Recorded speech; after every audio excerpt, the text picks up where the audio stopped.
Okay, right. It's 6:30. I want to respect everyone's time, and so we'll kick off. So I just want to let everyone know that we are going to record this session because obviously MSPs sometimes find it difficult to come along to events, and so we thought we would record it and then we'll be able to send it to them so that they can watch this back if they want to.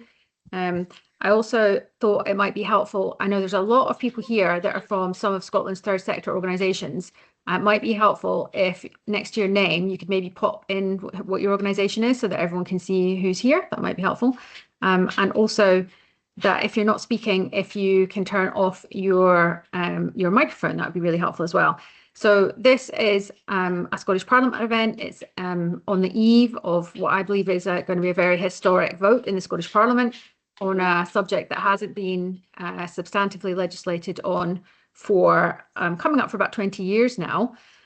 And it's going to be voted on tomorrow. I think decision time at the moment is scheduled to be at 5:55, although the debate on this starts about 2:20. I know some people will be coming along to watch that as well.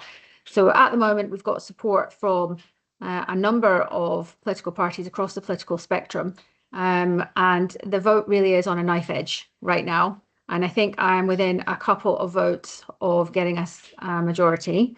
However, I'm not there yet. So I hear that the SNP are having an emergency meeting this evening, which rather suggests to me that they do have a rebellion on their hands that perhaps they weren't prepared for. So it may be that the SNP backbenchers are able to talk some sense into their leadership, but we'll wait and see how that goes. I think that might be going on at the moment.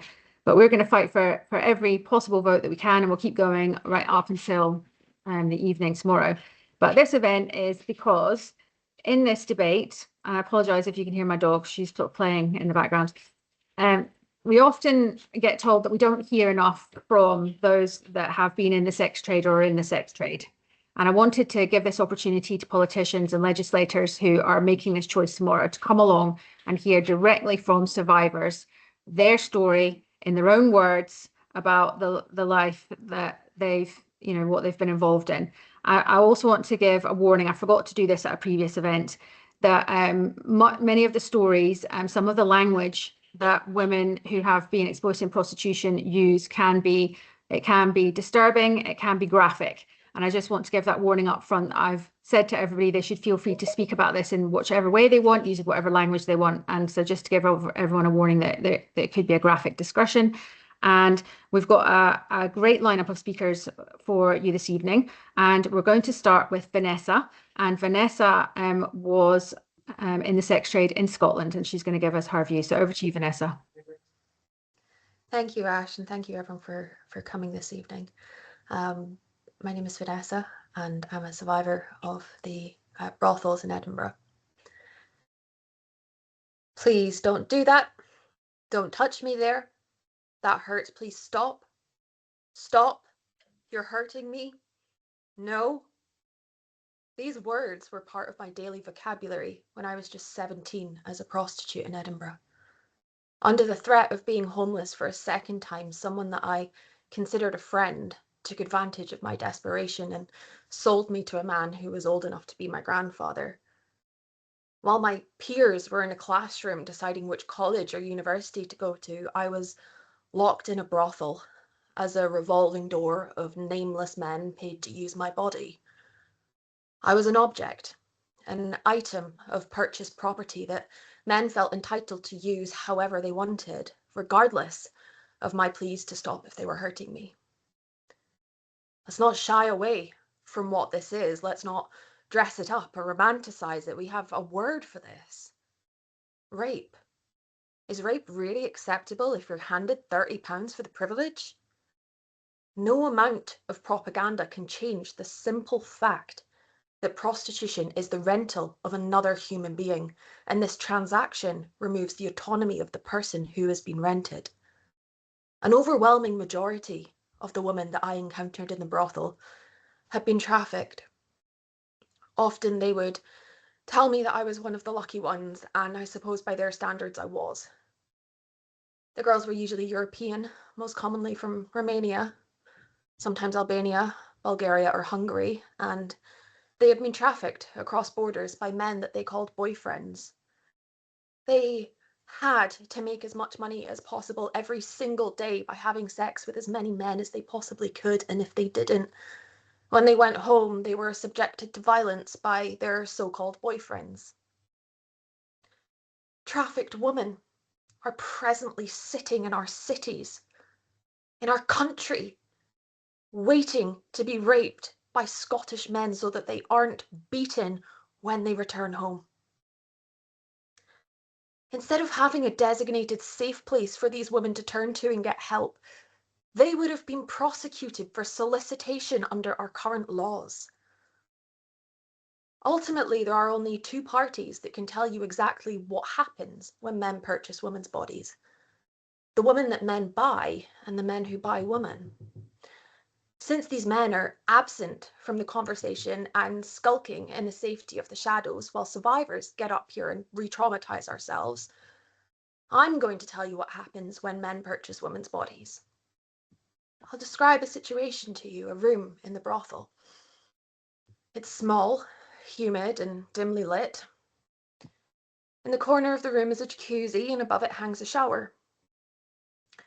Against one of the walls is a mattress which sits on top of a platform bed. It has no duvet on top, just a sadly plumped pillow that you'd be absolutely terrified to take a black light to. On the end of the bed is a folded towel, and on the ceiling above the bed, a mirror is ominously plastered so that the punter can see all angles of you while he penetrates you with his fingers, his tongue, and his penis. Every wall surrounding the bed has more mirrors, just to ensure you are constantly tormented with the reflection of what he is doing to you in there. You are wearing nothing but a pair of high heels that pinch at your toes and a tiny, skimpy dress that barely covers your crotch. Despite the nature of what you have convinced yourself is a job, the exposure of your underwear to a complete stranger makes you feel incredibly vulnerable. The man that stands in front of you is double your age, and a stench of body odor clings to him as he gets undressed. Despite the fact that you find him physically repulsive, he wants to have sex with you. He wants to pay you to have sex with him, to touch his body and pretend like you enjoy it. He wants you to suck his penis and put it inside you. He tries to pressure you into not using a condom, and then he strategically positions himself between you and the locked door. And there are no windows in this room. This door is your only exit. You are overtly aware in that moment that he can overpower you. And when he reaches forward to touch you, you try not to recoil. You do your best to hide the way that his touch makes your skin crawl. He roughly pushes you down against the bed, and you feel utterly disgusted, violated, as he ignores your wishes to use a condom. He pushes his penis inside you, and your pleas for him to stop are completely ignored. In his own words, this is what the man thinks of you. She looked like she was going to cry, but I soldiered on. I felt like I was abusing the poor girl. And then I came. It was like sticking my cock in a corpse. I just hammered away and shot my load. She might as well have been having her nails done. I might as well have bought a dummy. At least the dummy wouldn't refuse. I wanked into her cunt while she tried to get some sleep. These are genuine reviews coming from punters that were left on a prostitute review website, and there are hundreds of thousands more like this. Some are much, much worse, more graphic and more dehumanizing than the ones I've read you. These snippets come straight from the horse's mouth. They give us an insight to how these men perceive the woman that they purchase. If this industry was truly empowering and they had nothing to be ashamed of, then why are they not standing on a soapbox, proudly letting us hear their voices in public, instead of slinking around in the darkest recesses of the internet behind fake usernames? Let me ask you now, what would make you feel safe enough to give enthusiastic consent to a man who perceives you as a dummy or a corpse to penetrate? How could this situation have been made safe? Some of the arguments that I've heard are that women are safer in numbers. Well, we had several security measures in the situation that I just described to you. It was the exact same situation that I found myself in at the brothel. For all intents and purposes, the brothel was a legal premises. We were licensed by Edinburgh Council as an entertainment venue, and we were left to our own devices by the police. When sexually violent men are locked in a room alone with a woman, security measures do not stop them. In fact, one of the most violent incidences I have ever experienced happened to me in a brothel. I was pinned down against the bed by a man who choked and hurt me. I begged him to stop, and he didn't. At first I fought him, and then I gave up and let him do whatever he wanted, while I went completely limp. I accepted my fate, I disassociated, and had this weird sort of out-of-body experience where I watched what he did to my body in the reflection of the mirror above the bed. When he was done and he rolled off me, he got dressed and left the room without a word. And after that, I came out shaken, crying, bruised, and I told the manager what had just happened. She shrugged and told me that it was just part of the job. The CCTV outside the premises didn't stop him. Giving a fake name at the reception desk didn't stop him. I've heard some people say that men show ID as a screening measure. They don't, but even if they did, then how would this stop him? They don't exactly have violent man stamped on the front. Having multiple other girls on the premises also didn't stop him, and neither did the panic button in my room. Do you know what other occupations require a panic button? Security staff, who, generally speaking, also wear stab vests. Banks in the event of a bank robbery, pharmacies in the event of a drugs robbery.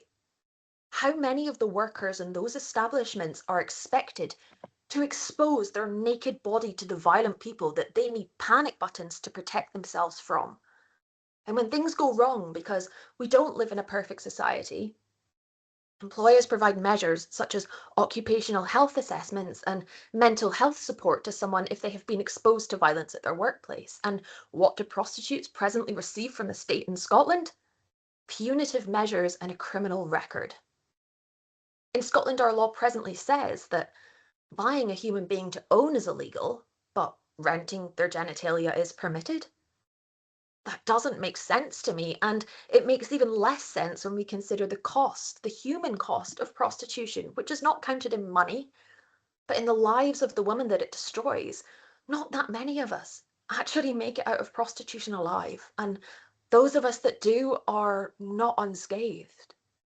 This industry, which is built on the stacked bodies of the girls that we sat beside every day, it never leaves us. It doesn't just stop after you leave that room. You don't just exit and then forget all about it like it was a desk job. We are left with these lifelong physical and psychological scars that we have to battle every single day. And truthfully, it's a miracle that I'm here speaking to you. Because after I left on not one, but two separate occasions, I tried to end my life. I was rushed to the hospital where the cuts on my arms were dressed, and I was given active charcoal to prevent the colourful concoction of antidepressants that I'd taken from killing me. I didn't realise it at that time, I didn't quite add two and two together, but this was the result of being repeatedly dehumanised, abused, used, objectified, sexualised, and raped by men in exchange for money. They had traumatized me so severely that I was stuck in a never-ending cycle of fear and flashbacks and panic, that suicide felt like the only way to stop that pain. No human being should live with lifelong torment like this because they couldn't afford to eat and a man wanted to touch boobs for half an hour and have an orgasm. Where is the equality in that? I mean, what part of that transaction says that we value the women in our society?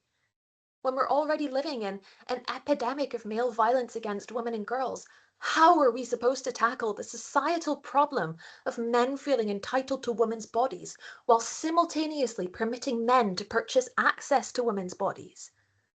Ending violence against women and girls starts by ensuring our legal system holds men accountable for their actions. It is Time to arm the police and the courts with legislative powers that uphold the dignity, respect, and human rights of all people, including prostituted women. Until we do, women and girls in our society are at risk of being exploited, groomed, and fed into this hungry production chain because its appetite for product that is just young and just perky enough can never be quenched. It will continue demanding that we feed it more and more and more of our daughters until we put a stop to it. Their lives are at stake, and I don't want your daughters sitting where I am 10 years from now. I'm going to wrap this up here by saying that the lived experiences of survivors need to stop being thrown around like a political football, and something actually needs to be done to stop this. I will be in that gallery tomorrow, because if the government votes against this bill and condones what happened to me through complete inaction for political capital, then I want them to look me in the eyes while they do it. Survivors of male violence, who make up almost half of the voting demographic in Scotland, by the way, will be watching from around the country. Survivors will be watching from around the world. Will historians reflect upon this moment favourably? Or will they scribe it into our records as a condemnable moment where petty political posturing cost lives? It was Elizabeth Stanton that said the best protection a woman can have is courage. I have the courage to say to you that once upon a time I was purchased, but now I am unbuyable, and we deserve a future where we are all unbuyable, where no person's body can be rented and no woman can be bought. Thank you. Thank you, Vanessa. That was difficult for us to listen to, as I'm sure it was even more difficult for you to share that experience with us. And I'm sure there are people who would like to ask you questions, but we're going to hold the questions to the end after we've heard from all of our speakers. And I just want to mention that we have been joined by a number of MSPs. So we have Douglas Ross, MSP, so he is a Conservative, Tess White, MSP, who is a Conservative, and Sharon Dowie, who is a Conservative. And we're also joined by Pauline McNeil, who is from MSP, who is from the Labour Party. So we will go on to our next speaker. Our next speaker's name is Jenna, and she is from England. Jenna, over to you.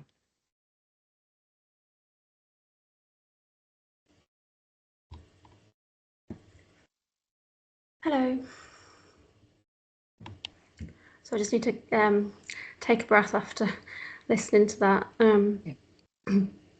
I think it is vital that you do hear from us today, so that you do get the truth of how the industry plays out, even if it does make you uncomfortable, which I'm sure it will. Because otherwise it's all just theory and it doesn't really take into account the situations that can actually happen. But it is difficult to speak, and it's distressing to speak in front of strangers about the darkest times in your life, things that, you know, normally would take time to build up to in counselling sessions. And there's also the very real fear of not being believed. Sometimes there are accusations that you're making it up, or that you've got some kind of ulterior motive. So thank you for listening to us all today, because I know it's not easy. So my experiences in prostitution started as a teenager. I wasn't a well-adjusted young person. I had mental health issues, and I often felt quite isolated. And it was the isolation that led me to being quite willing to take risks. I'm going to tell you about the first time that a man paid me for sex. And this isn't something that I often share, because despite having spoken up about my past before, this incident is something that I still feel shame over. So the first time involved me being picked up on the street by a man and getting in his car.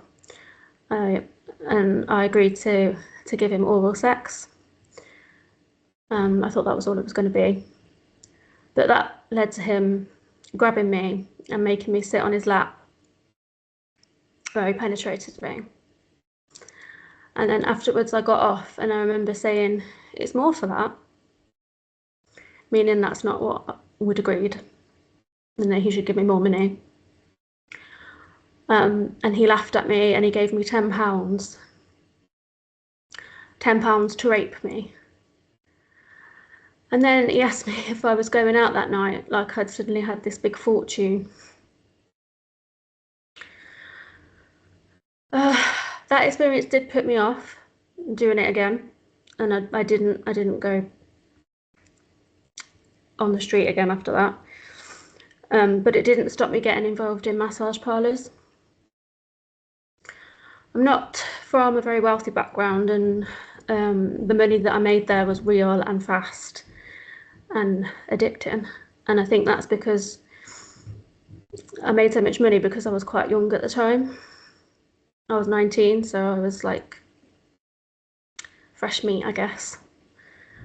And I bought my first ever laptop from the money that I earned in the first week, and it was amazing. And I think I've been using material items to fill the void ever since, really. One reason that I support the Nordic model is because I believe women should have support to exit, to know that there is support if you want to leave, and that it's okay to leave, and that there are other options. And I think just knowing that it's okay to leave could prevent the yo-yo effect of never really leaving and never really being able to reflect and heal from what's happened. The cost to my mental health over the years has been extremely high. I really needed to build my self-worth and belief in myself as a whole person. And it's really important to have support from professionals who understand the harm that prostitution causes and that they don't dismiss or deflect. Like a male counsellor that I had for a very brief time, who insisted that it wasn't the work that was harmful, but the stigma that was causing my problems. But it's affected my whole life, from numerous suicide attempts, I've actually lost count, anxiety attacks, sleep issues, problems at work, physical issues.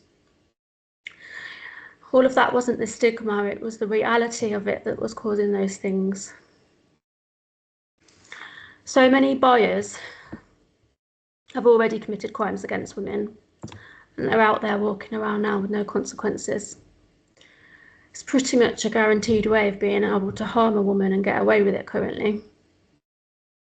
I kind of got the feeling from the police that they thought we were all as bad as each other, the buyers and the workers.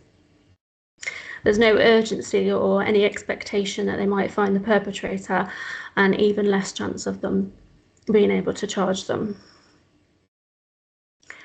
I have a life out of it all now, but it's been really hard. Financially, I'm still not in a good position, and I have nothing positive to show for my time in that world. I never had any substance issues, but I know women who did. We know about the substance issues and the mental health issues. So what are we doing? Why aren't the connections being made? We're often already vulnerable from the start. Vulnerable women who may be struggling financially have the same feelings and responses as other women. It feels the same when we're raped and abused. It would make such a positive change for society by actually saying, no woman is allowed to be hurt like this, regardless of her circumstances.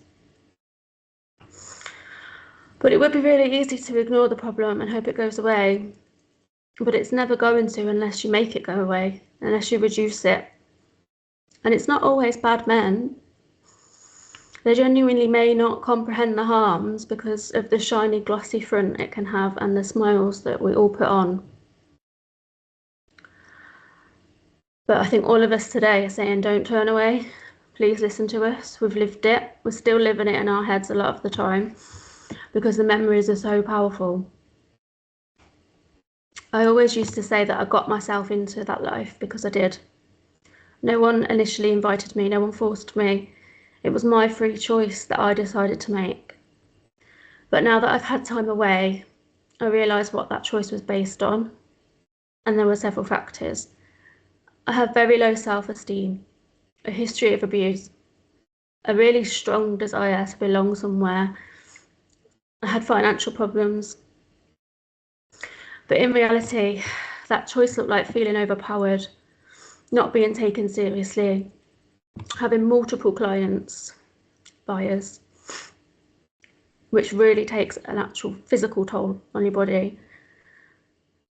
It looked like not wanting to upset the buyers, so having very few boundaries, disrespect and humiliation. I once met a man in a hotel who instructed me to lie on the bed while he threw money at me. I've also had infections from being pressured into unsafe practices, and I've been attacked. And I often think, at what point does it become rape? Is it only when the 30 minutes are up and not a minute before? Because it's not when we say no. I still have nightmares, still have anxiety, I still remember exact words that were said to me. And it's taken a really long time for my body to feel like it belongs to me. I'm still not 100% sure it does. But I speak up because no woman deserves this, and I want women to know that. There were women that I worked with who had been horrifically abused, and I didn't support them like I could have, because I didn't want to be associated with them.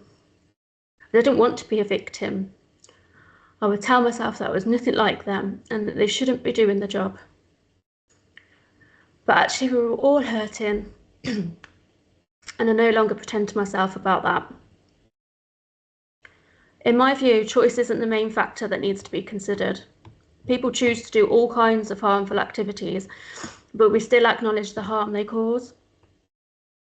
The impact these choices have on individuals and society is huge. There are lots of anonymous buyers, and they're making a choice too. So let's talk about their choices, why they're making them, and why otherwise progressive society is allowing them to. I know from my experience that a lot of buyers feel they're entitled because they're paying. If you buy an item or a service, you do feel a sense of entitlement. You feel that you should get your money's worth and that you should get the item as described, and that the person you're paying should be enthusiastic. And when you don't get that, you feel cheated. And it does become the same in the sex industry. Read those reviews online that buyers leave and you'll see exactly what we mean. Our humanity gets lost in it, and we even start to see ourselves in those terms. It's the most unhealthy system I have ever been a part of, and I implore you all to help make change possible. Thank you. Thank you, Jenna. Thank you for sharing your story with us. It's important to hear these different perspectives on this. And now I'd like to invite our speaker from Sweden, and I apologize if I pronounce your name incorrectly. Kaisa, is that right? Yes, it's very hard to say in any other language than Swedish. So my name is Kaisa. I am 28 years old. It's always very hard to me to hear people use Sweden as an example to make a point about how the Nordic model hurt women in prostitution. It haunts me that people use my experiences and manipulate them just to fit their own agenda. If Sweden didn't have the Nordic model, I wouldn't be alive today, and that's a fact. When I was 14, I met an older guy and we started dating. I think it took about 3 months until he raped me for the first time. It wasn't until I was 16 I left him, not because I had some sort of come to Jesus moment. It was actually because I was fully ready for him to kill me, since that's what he told me he would do for 2 years. What I wasn't expecting was people being out late that night and dragging him away from me. I think it took about 1 month before I started to abuse amphetamines. I had no idea how to live without someone telling me when or what to eat, when to go to the bathroom, or when to sleep. Sometime later, a drug dealer told me I didn't have to pay with money. Since I was only 16, I didn't have much. I could get some drugs from him if I gave him a blowjob. To me, that was amazing. I had just spent 2 years being raped for food. This was a good deal. And that's how I got into it. Today I've been clean for 8 years. I also haven't sold sex, and that's because of the Nordic model. If not, I would probably locked in a brothel or with a pimp. In 1999, the Swedish government carried out a big investigation around prostitution. They talked to porn club owners, porn club clients, sex buyers, women who sold sex, porn actors, etc. And they came to the conclusion that prostitution is an extreme version of our patriarchal society. I know that a lot of people say that women in prostitution in Sweden don't want the Nordic model, but that's absolutely not true. I've been speaking in Swedish for many years, and I've personally only met a handful of women in prostitution who do not want the Nordic model. And at least 3 of those women have came back to me years later, exited prostitution, and now understand where I was coming from, and that they now also support the Nordic model. And the women and people saying they want the right to sell sex have such a huge privilege that should not affect the law, because they can say no to all the sex buyers that me and so many other women cannot say no to. And as Ash said, I won't sugarcoat this because this is so many women's realities. The men that a lot of women cannot say no to includes the men who want you to get fucked by their dogs, the men who want you to get gang raped at a dinner party, the man who wants to fuck you on his daughter's bed while you're wearing her really, really tiny clothes, the man who wants you to watch child sexual abuse material during the rape, and the man who wants to tie you down and torture you. These are the types of men they can say no to. All women can't. And that's the privilege I'm talking about. These are the men that love every person who wants prostitution legalized, because that means there will be even more vulnerable women who can't say no to them. What most of the women in prostitution think about the law in Sweden is that they need to be harsher. In Sweden, we are fighting for harsher punishment, not legalization. I've heard a lot about people talking about it's illegal to carry condoms in Sweden. It's not. You can have a bag of condoms around in the city. The police can stop you, watch, see all your condoms. You can go free. It's not a problem. You won't lose your apartment if you're a woman in prostitution. That's illegal. They can't do that. Your landlord can't kick you out for being a prostitute. That's illegal. There are so many misconstructions about what women in Sweden see with the Nordic model. The only problem we have with the Nordic model is we want it to be harsher for the buyers. Not that the women don't feel safe, because they don't have like a brothel to go to and work. It's nothing like that. And for me, a big part of what's very important is psychological, because I know what the men did to me is not okay. It's not legal. You cannot do that.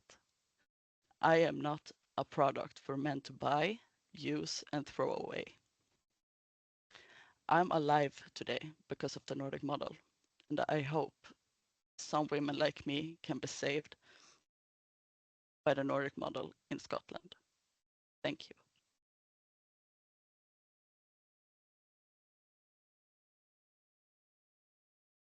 Thank you, Kajsa. That was thank you very much for sharing your story with us as well. And our final speaker this evening is Chelsea, and she is coming to us from New Zealand.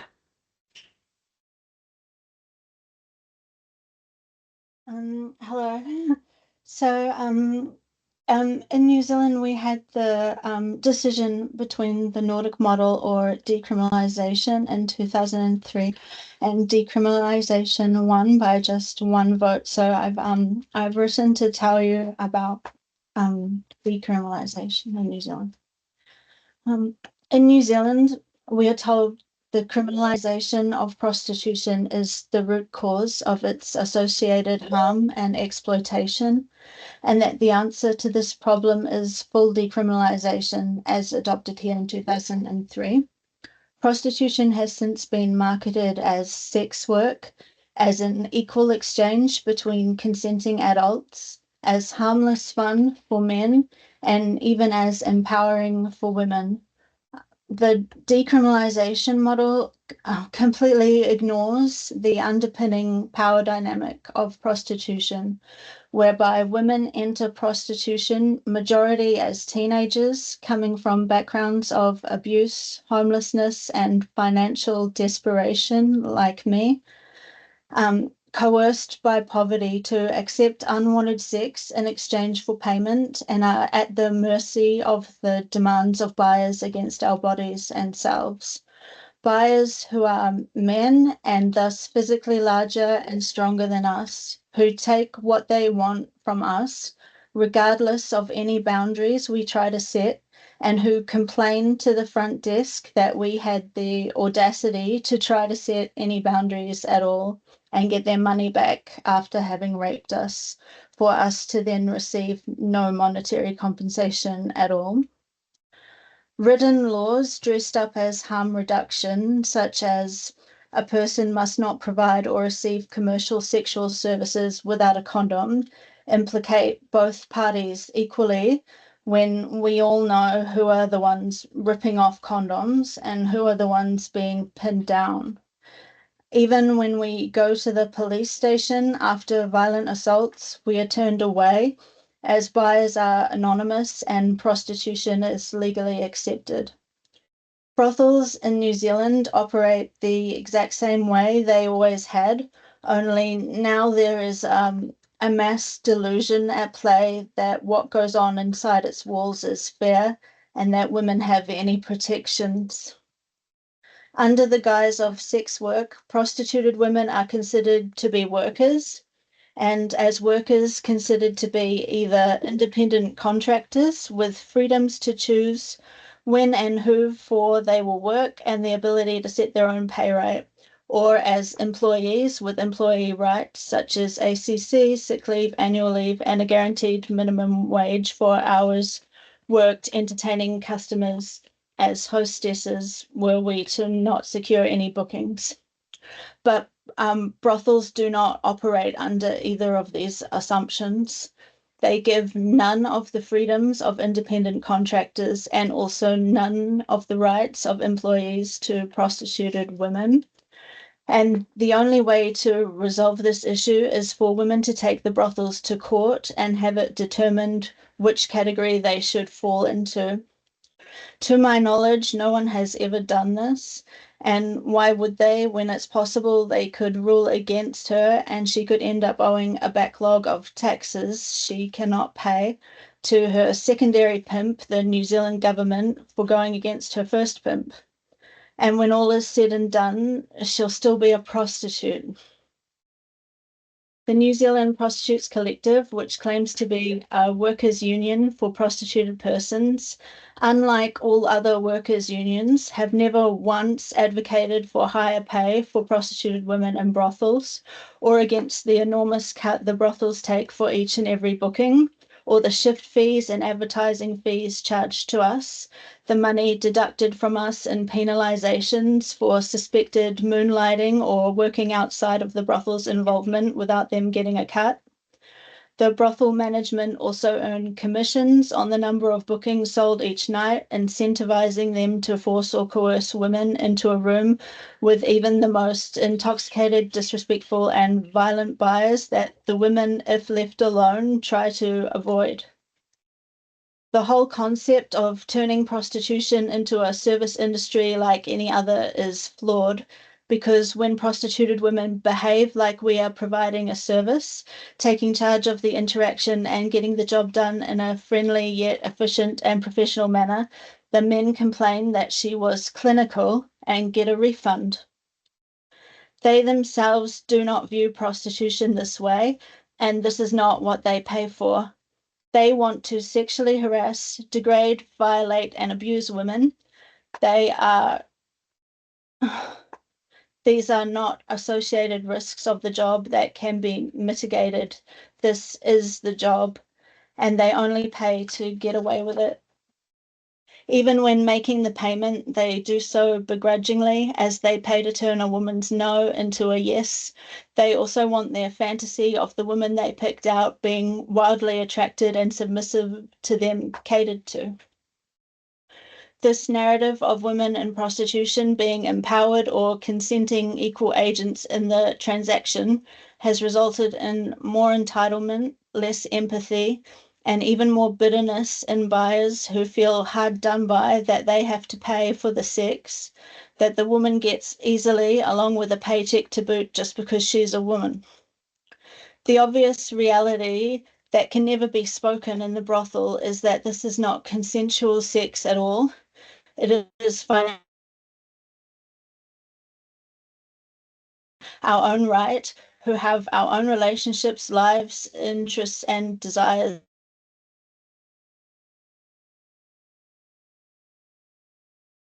Money.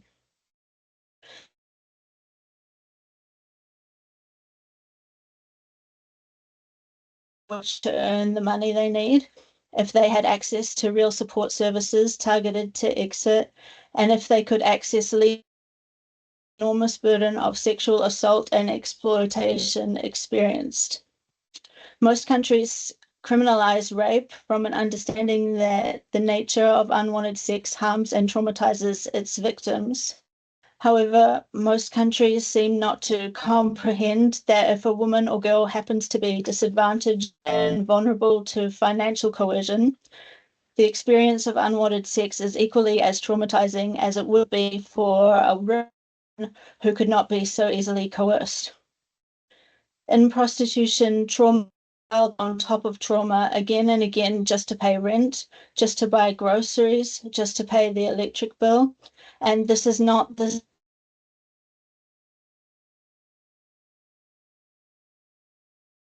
reality of prostitution. Prostitutes are stigmatized as having made bad choices and thus deserving what they get, rather than understood as coming from situations where their choices are limited, narrow further down as trauma compounds and isolation from normal society deepens.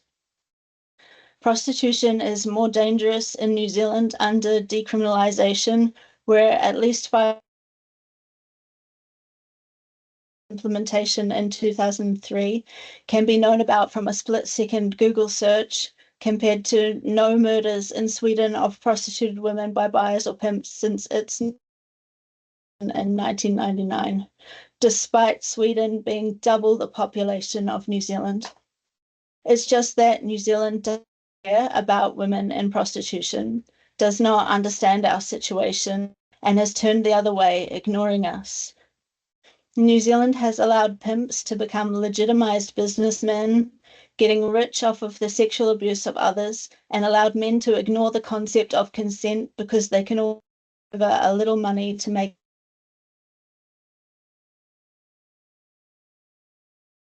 that are misogynistic, self-serving at their core. Prostituted women ourselves remain trapped and financially dependent on enduring repeated abuse, facing a seemingly impossible landscape in which to plan our escape if we find the courage, knowing that if we manage to do so, we do so completely alone with no one on our side. Scotland should implement the Nordic Model style Unbuyable Bill, because the Nordic Model is the only reform which recognises prostitution for what it is and responds accordingly to address its real causes by holding perpetrators accountable, targeting demand, and restoring dignity and hope to those victimised in it. It makes the countries which implement it less attractive to traffickers and pimps as destinations and effectively reduces harm. Thank you. Thank you, Chelsea. Can I just clarify something with you? Because I was feeling, I don't know if everyone else was feeling this as well, but your feed was coming in and out, so some of it wasn't quite clear what you were saying. Sorry. And it's not your fault. I think you were saying something about the number of murders in New Zealand. Could you repeat the number for us, please? Yeah, so I mean, I don't know the exact number, but when you Google just in a split second, 5 cases will come up since the implementation in 2003, and that's just such a contrast with Sweden, who have had none since they implemented earlier back in 1999. And even though Sweden has double the population as us, has maybe neighboring countries and all these other things, we still have so much worse our ultimate violence. Thank you, Chelsea, for sharing your story with us as well. Okay, we've got some time for Q&A now. I'll give there's obviously a few MSPs here some time to think about what they might want to ask. Linda Thompson has asked a question, which I'll read out. She's saying that the First Minister, so that's John Swinney, recently said that he didn't believe that men should have the right to buy sex, but also that the government had lots of pressing priorities, that we address as many of them as we can. And Linda wants to know, how does it feel to hear him say that? And if you could say anything to John Swinney, what would you say to him? Vanessa, would you like to go first? Yes, thank you. That was super speedy, me getting my hand up there. For me personally, it feels like a complete betrayal. You know, our government is supposed to be here to protect us, to protect all people in this country. And, you know, for the last however long it's been failing, you know, I mean, I've been exited for 11 years now, and it failed me 11 years ago to make a choice with all of this evidence to continue failing women and girls of the future as well. I can't wrap my head around that, and it is just devastating to make a conscious choice like that. What I would say to John Swinney is to just listen to us, please listen to us. You know, it is so difficult to get up here and relive these horrific points in our life, and we keep doing it and we keep doing it. And the reason we keep doing it is because we do not want girls sitting here 5 years from now, 10 years from now, 20 years. This needs to end. So that's what I would say. Thanks, Vanessa. Yeah, I think that there are some politicians that don't understand how difficult it is for survivors of prostitution to get up and tell their stories. There is this disconnect where they think, oh, well, more people should be speaking out, and then they don't quite understand why that's not so easy. Pauline's got her hand up. Pauline, go ahead. Thank you, Ash. Good evening, everyone. I came on a bit late, sorry, but have actually rewritten quite a bit of my speech, so based on what you've all said, so thank you very much. I'm opening for Labour in the debate tomorrow. So I think the issue that I think does need to be nailed is the contention that if we go with the Nordic model, then it will go underground and will be less safe. And I think this is scaring people who may support Ash's bill, but that probably hasn't been explored enough. I know you've explored it really well, Ash, in your sessions that you've done, but not that well in the committee because of shortage of time. And so this whole, I've talked a bit about, because I've heard from what you've been talking about, Ash, but screening is a bit of a myth and so on and so on. But I think that would be really helpful if anyone could speak to that, to how to deal with this will come up tomorrow. That people say, I'm not supporting the Principles of the Bill, I want to reduce prostitution, I know it causes harm, but I don't want to vote for something that is going to put more women in danger. And because, as you said, Ash, we didn't get a chance to actually get evidence from the profile of men who buy sex and things like that. So basically, we're having to go on what we're hearing of that. That'd be Thanks, helpful Molly. to me anyway. Thank you. Okay, which of our panel would like to field that question?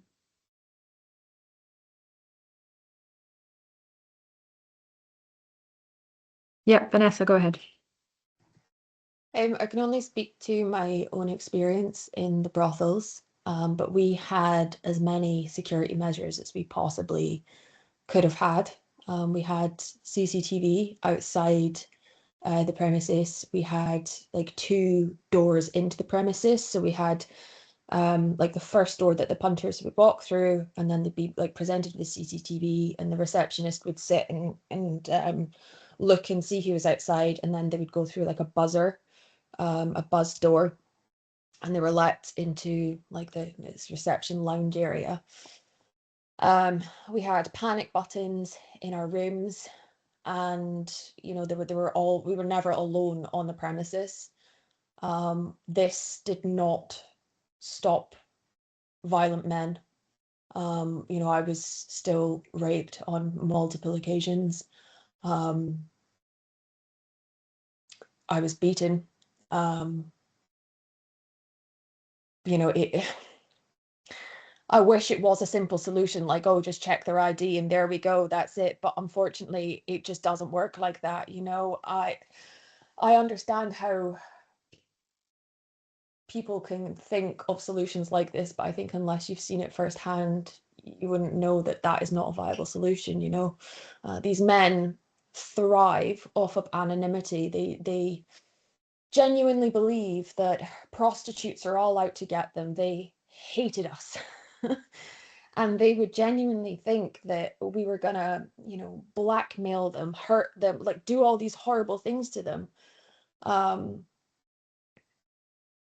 So yeah, they would never, ever, ever in a million years willingly hand over ID. Okay, thanks, Vanessa. I can see that Douglas Ross has his hand up, but I wanted to ask, Kaiser, would you be able to speak to this idea about it going underground? I suppose the way to think of that is the opposition to this bill will say that if we change the law in Scotland, that somehow the prostitution will be displaced. The police maybe won't be able to find it. Could you give us an idea of your experience of what's happening in Sweden? Of course, it's like not billboarding that hello, here you can buy sex, but you can Google prostitution, get to a website in Sweden with not a Swedish server. That's the thing. They have the Danish servers, but they have a Swedish website for prostitution. It's that easy, and the police can look at it. They can check everything out. It's not underground. It's not like we have encrypted messages and have to go like low key, because it's not more dangerous because it's more underground, you know. It's very out in the open. It's very out in the open still, and some places have streets famous for prostitution still, so it's not like street prostitution isn't a thing in Sweden. It is. They have it's hard to describe because the Swedish like way of thinking is like, if I just close my eyes, it doesn't exist. And that's the same with prostitution. So it's very out in the open. It's just that people look the other way if they don't want to see it. Okay, thank you. And Chelsea, did you want to come in?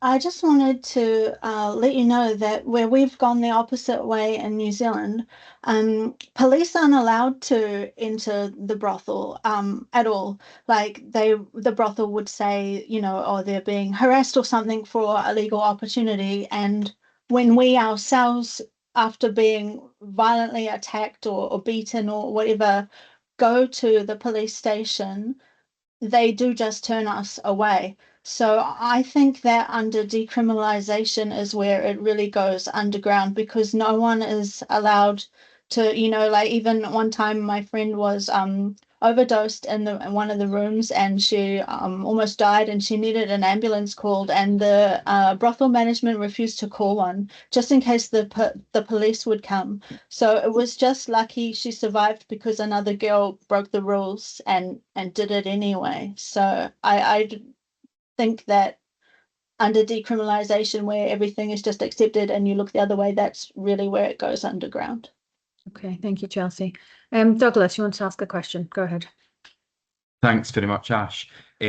Just by way of introduction, I've not been on the committee, but I looked at the committee report over the weekend, and I'm not listed to speak tomorrow, but I am quite keen to press my button to speak. If for no other reason, then I think it might be an opportunity to try and extend the debate, because if the SNP position doesn't change overnight, I think you will have a lot of sheepish SNP members who don't really want to say why they're opposing this. It's just because they're being told to, and therefore we should take up as much time as possible to speak about the positives of this bill. Vanessa, I was going to ask your reaction to the government at the moment saying they're not going to support it, but Ash covered that. So I wondered if I could ask Kezia and Chelsea, where your countries have taken a decision on this, albeit alternative positions, what was the political discourse like in the last 24 hours up to the debate? Did you have this kind of governments and parties taking different positions like this? I know, Chelsea, you said the model was voted for by just one vote. And Kezia, I wondered, are there any examples in Sweden of politicians who opposed it at the time, but now actually see in hindsight, years later, this was the right decision to go for? I can have an example because we all the time try to make changes, especially now with the digital prostitution, like OnlyFans and stuff like that. So in Sweden right now, they just last year made it illegal for Swedish OnlyFans creators to do like, what's it called, like make videos like for a special person. Like someone asks you to do something, it's illegal to you can't ask someone. And it has absolutely gotten backlash from people, but usually the only like thing, it's a lot of people, of course the parties that don't agree with it, but we get harsher and harsher punishments all the time, and it's like being harsher. It hasn't been like it should be more lenient, even if some of the parties vote against it. Also last year they stopped because the punishment was you have to pay a sum of money. I forgot the English word for it, but you pay money instead of going to prison. So they took that away now. You can't like only have to pay a ticket. I think. I think we would call it a fine. It's a fine. Yeah, a fine. Thank you. So even if some people are against it and talk like the party saying like it should be more lenient and stuff like that, it never wins. I feel like, because we are so used to having it, and a lot of organizations can come forward now since we have the law backing us. So it just getting harsher every time. So even yeah, I'm just babbling now. I hope I answered your question. Thank you. Chelsea?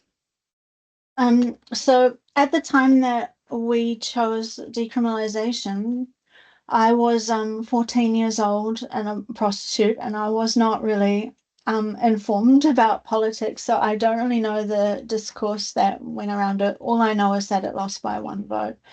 And since then, I really don't think there's ever been any interest in it at all. I think they've just been like, job done.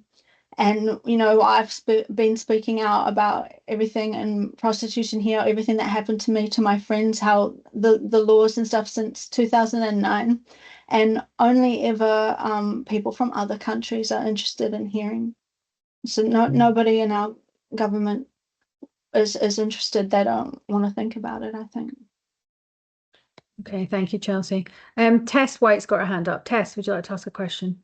Thanks, Ash, and thank you everyone for speaking today. I've got three questions, if I can. The first one is an organisation like Amnesty International. So they sent their brief today, and I was really surprised that an organisation like them would actually be against the bill. Then Ugly Mugs, who have been for the last 4 years, they say that they keep women safe. And then my final question is, if you were there tomorrow in the debate asking the Justice Minister a question, what question would you ask her? Thank you, Ash. Thanks, Tess. Who would like to go first from our panel? Isa, yeah, go ahead. I would ask them do you feel like it's safe for women to be in prostitution? And if so, would you let your daughter work in a brothel? And if you say no, why? And would you yourself want to work in a brothel? And if no, please tell me why. That's what I would ask. Thank you. Vanessa's got her hand up. Vanessa. This is probably going to be a little bit of a ramble, but I was working at a university event recently, and there were all these kind of different stalls. You know, it was like a careers fair, and there were, 16, 17-year-old kids coming in their school uniforms, kind of going around all these different career stalls. And I suppose what I would want to ask the Justice Minister is, how would you feel about adding another career stall to that lineup? Would you want to add prostitute alongside the army and Abertay University? Yeah, absolutely. Right. In case one wonders what I'm doing, I'm going through my big file here where I've got some information on Amnesty. So I think the thing to remember about Amnesty is that they are politically captured. And I'm trying to find the names here. So their policy was thought up, I can't remember the way to phrase that, by a convicted pimp and a trafficker who is also has a conviction, but I can't find the names in here. But I can send that to you. But because they actually have got convictions, and they were involved in developing the policy for Amnesty. So that's why, unfortunately, Amnesty has taken this on. So I will send you the names, Tess, if you want to follow that up. Anyone else want to ask a question? I can see someone else has got their hand up. It just says J on the screen. I think it's Jenna. Yeah, it could be Jenna. Do you want to come in? Sorry, yes. Yeah, I was just going to mention about Ugly Mugs. I remember hearing about Ugly Mugs when I was working in the brothels, and I thought at the time it sounded like a great idea. So, I signed up for it and all of that. Nothing really came of it. I don't think in practice it does much to protect women, and I think the main reason is because there's so much anonymity with the men that buy sex. So it's a great idea in theory, but in practice it just doesn't happen. I don't know anyone that was protected because of the Ugly Mug service. The best way we protected each other was by telling each other about the dangerous men, but even that obviously wasn't a great way of keeping us safe. So I don't really have much time for Ugly Mugs myself. Thank you. Yeah, if you look at, I think I did send this out in my stack of emails that I've been sending around to MSPs, but Ugly Mugs and So their NUM is how they can be often be described. This came up when the Northern Ireland Assembly were scrutinising the legislation when they passed their bill. So that was around about 10 years ago now. And they drilled into the funding links and the affiliations of these organisations. And they managed to make the link and trace it back to a convicted pimp, which was Peter McCormack. So we often find in these scenarios that some of the voices that we're hearing, and particularly some of the loudest voices, unfortunately, when you dig a little deeper, you find that, you know, they're not independent and they have links back to, or are funded by, in some cases, the sex trade, which obviously means they have a vested interest. Right, I think Maria wanted to ask a question. I have a written version of it as well, if you don't want to read it out. Maria, do you want to ask your question yourself?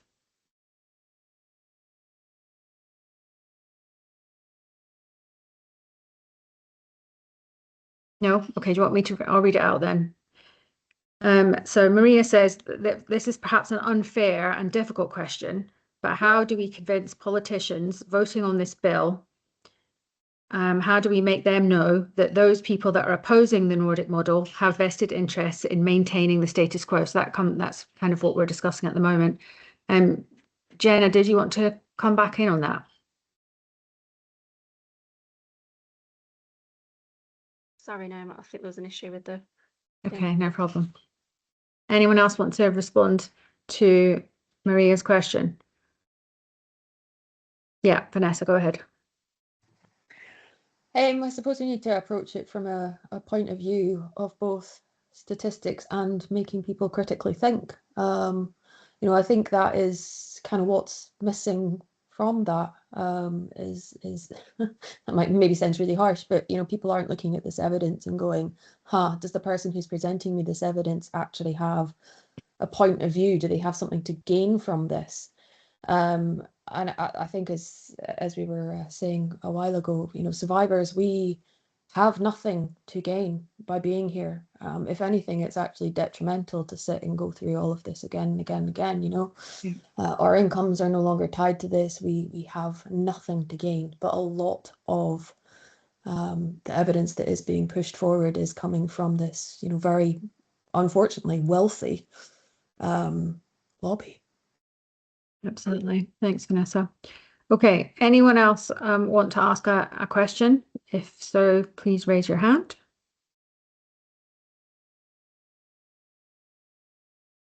Okay, any of the politicians who've already asked a question like to ask anything else? No? Okay. Okay, well, thank you very much, everyone, for attending. I'd like to thank the politicians for coming along to hear directly from survivors. I think it's very important before we legislate that we do hear from people that have been affected by this themselves. And I'd also like to particularly thank our panel. I'd like to thank Vanessa, Jenna, Kaisa and Chelsea for coming along and very bravely sharing their stories to a bunch of strangers when they haven't got anything to gain for it themselves, just because they want to protect the women that are, or girls probably in this case, that are coming up behind them that might be drawn into this hideous system. Thank you very much, everyone, for attending, and let's hope we can get it over the line tomorrow. Yep.